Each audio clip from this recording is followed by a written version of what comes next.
Hello student, हमारे channel पर आप सभी का स्वागत है।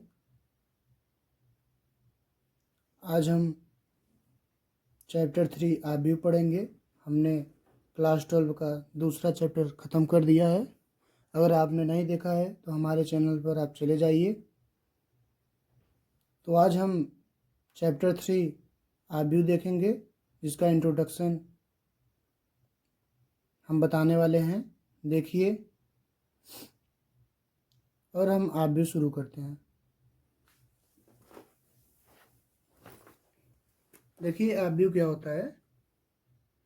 आरबीयू संख्याओं या फलनों, मतलब संख्याओं या फलनों का एक आयताकार विन्यास है। इन संख्याओं या फलनों को आरबीयू कहते हैं। देखिए क्या दिया है, संख्याओं।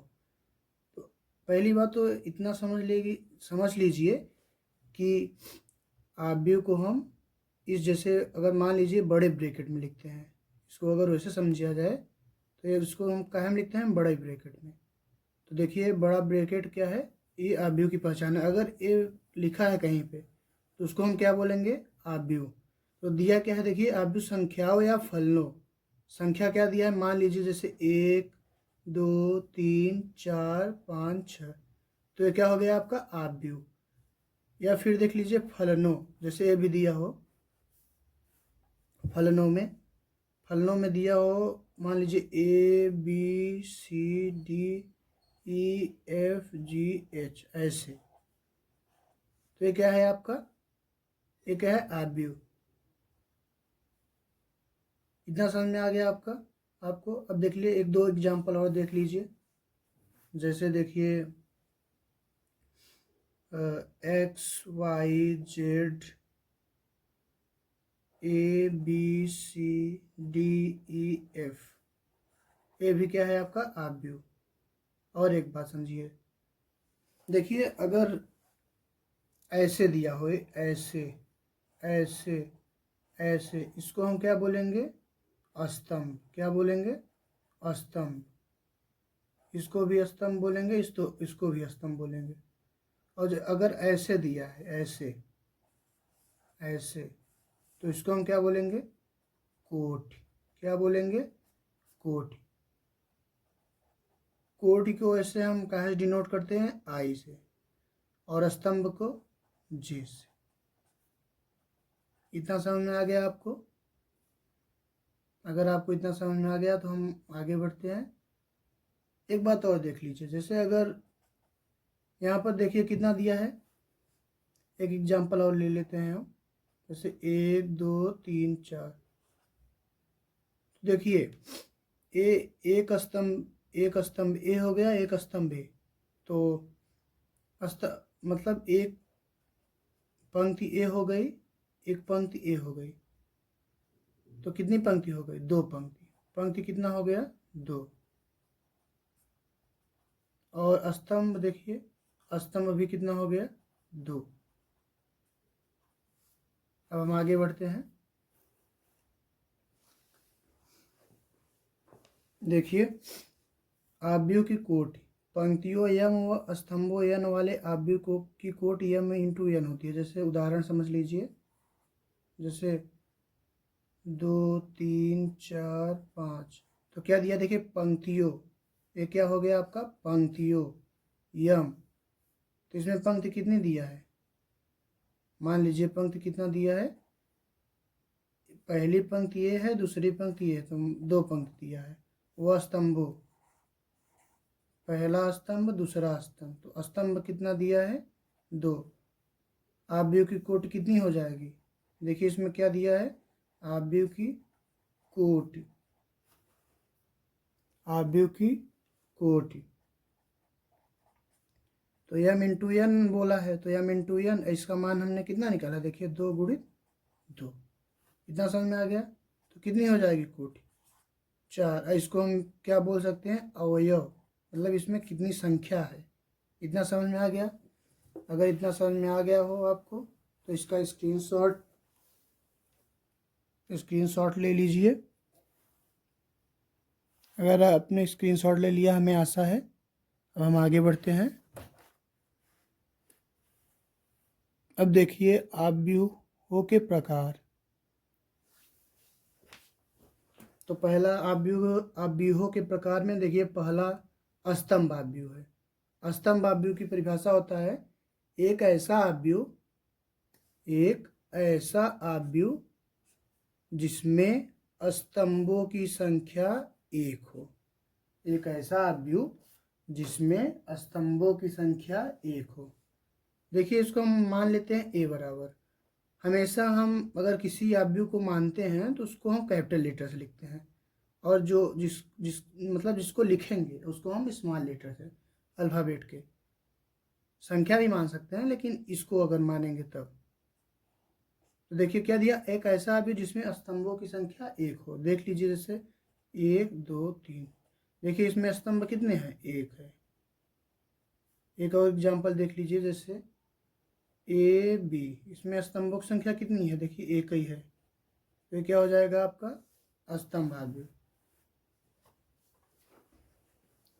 अब आगे देखिए पंक्ति आव्यूह।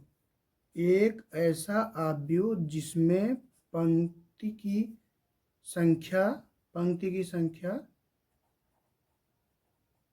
एक हो,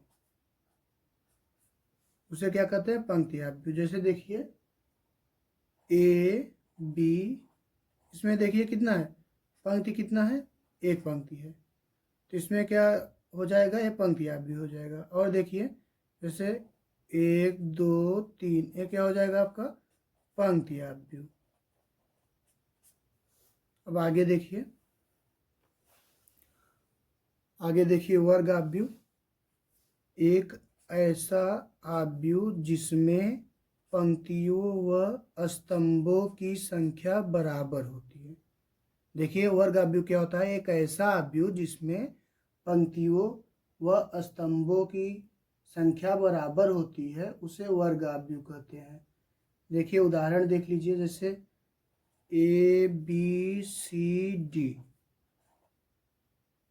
तो देखिए इसमें पंक्ति कितनी है, देखिए पहली पंक्ति दूसरी पंक्ति, पंक्ति की संख्या कितनी है, 2। और स्तंभों की संख्या पहला स्तंभ दूसरा स्तंभ, तो स्तंभों की संख्या कितनी है, 2 है। तो वर्ग आव्यूह क्या होता है, अगर पंक्ति व स्तंभों की संख्या बराबर होती है, देखिए दोनों बराबर हैं, तो क्या होगा, वर्ग आव्यूह। इतना समझ में आ गया आपको। अब हम आगे बढ़ते हैं।